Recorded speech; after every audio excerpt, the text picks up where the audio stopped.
You're listening to the Critical Hour on Radio Sputnik. I'm Wilmer Leon. Consortium News has a piece entitled A Pan-Africa Response to the New Imperialism.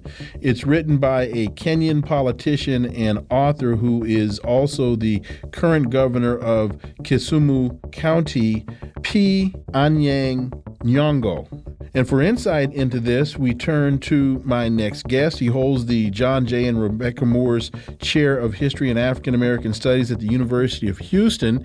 He's one of the most prolific writers of our time. His latest book is entitled The Counter-Revolution of 1836, Texas Slavery, Jim Crow, and the Roots of American Fascism.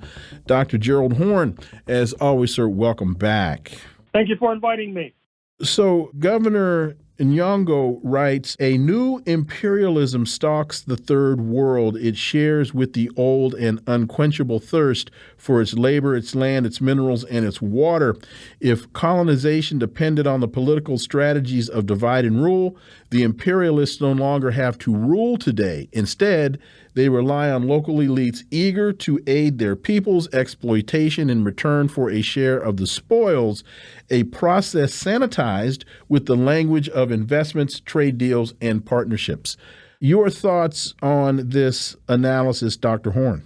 Well, I think that the writer probably had in mind the current visit to Africa of U.S. Secretary of State Anthony Blinken.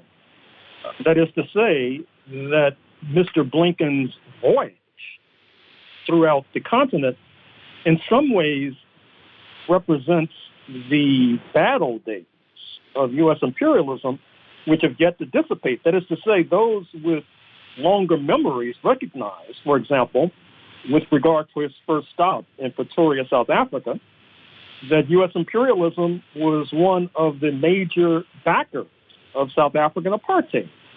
And despite the fact that we were able to push through anti-apartheid legislation in the mid-1980s over the veto of Ronald Wilson Reagan, the fact remains that even today, the U.S. intelligence agencies are not reconciled to the triumph of anti-apartheid forces in South Africa, as is well known in that part of Africa. Then, of course, he plans to visit the Democratic Republic of the Congo, and as well known, the predecessor regime, or one of the predecessor regimes there, that of the man once known as Joseph Mobutu, was a kleptocrat back to the hilt by Washington. He was implicated, of course, in the tragic 1961 assassination of Congolese founding father Patrice Lumumba, assisted by the U.S. intelligence agency, as detailed in the memoir by former CIA agent in Congo, speaking of Larry Devlin, Devlin, not Devil, although I understand why you might have misheard me. And we also know that Mr. Blinken plans to visit Rwanda. And we also remember that in 1994, at the time of the genocide, Washington chose not to lift a finger to prevent the massacre of tens of thousands of Africans.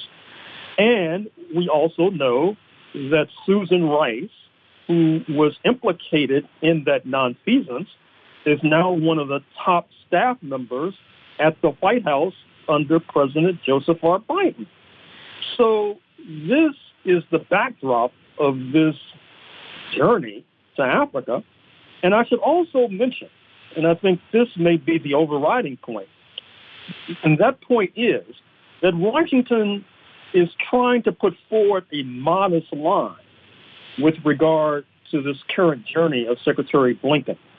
That is to say, unlike the days of the Cold War, when Washington would overthrow governments who would not back the United States in its contestation with the socialist camp, now Mr. Blinken says the worm has turned, Washington has changed its colors, and they have a kind of Sinatra doctrine for Africa, do it your way, not necessarily my way, speaking to Africa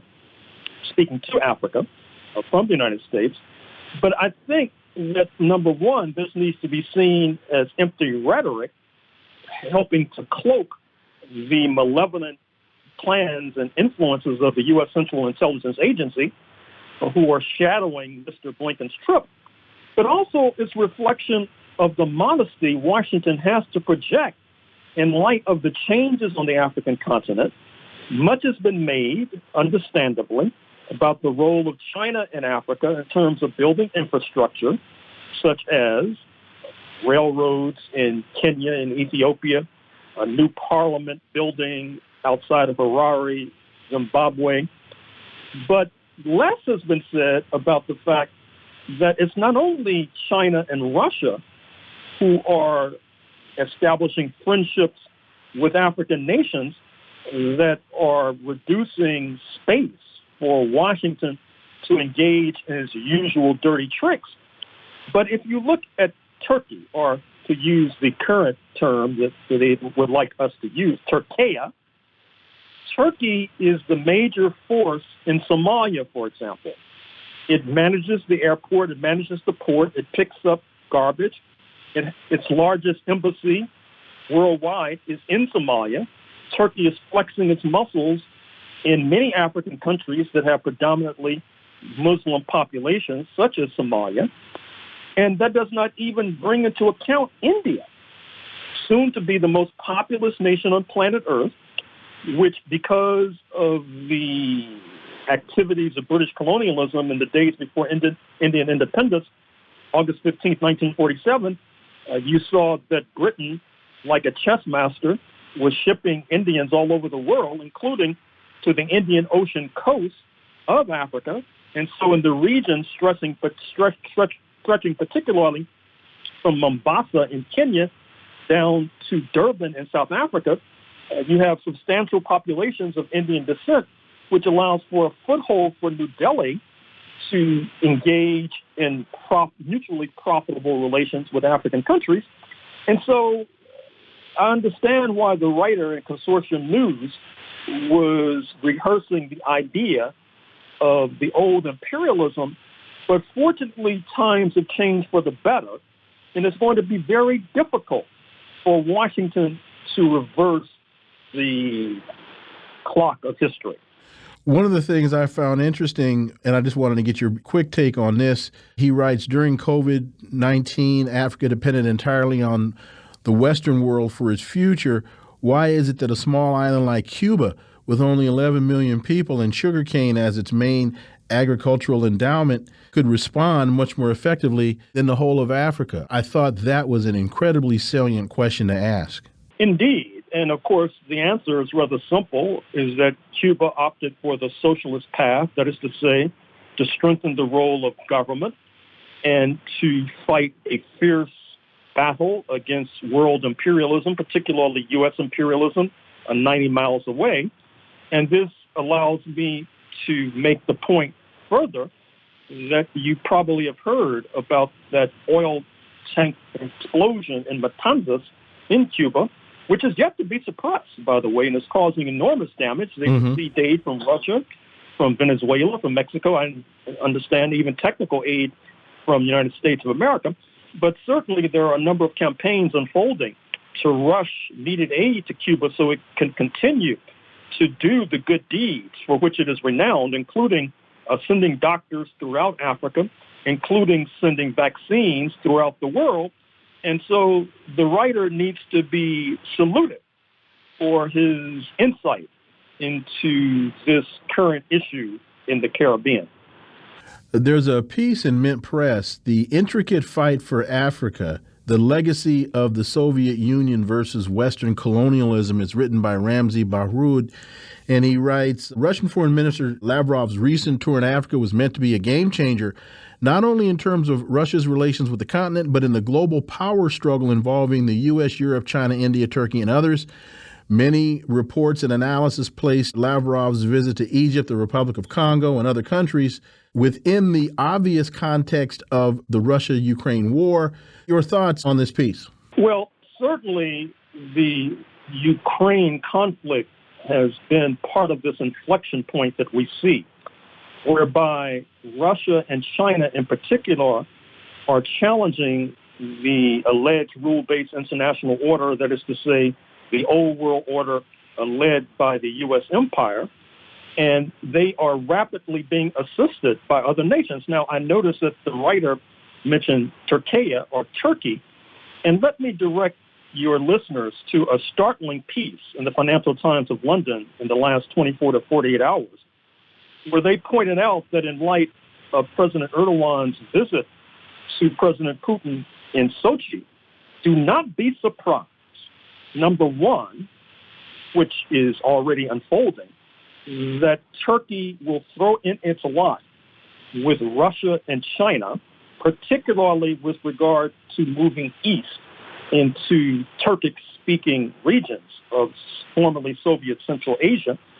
The goal is for there to be $100 billion in trade sooner rather than later between Russia and Turkey, which is an astonishing amount.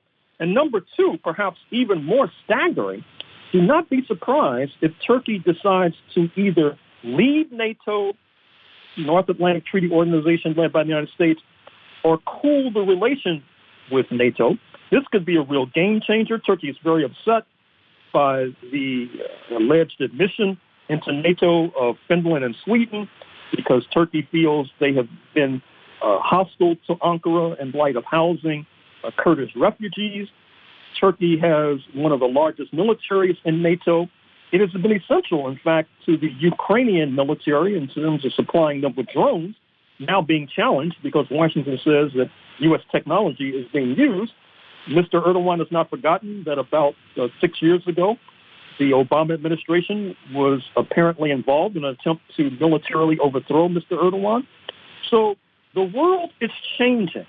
And what distresses me is I'm not sure, Professor Leon, if our community is up to speed on these changes and are willing to adapt to these changes and instead might be tailing after Anthony Blinken and his losing line as he traipses throughout Africa.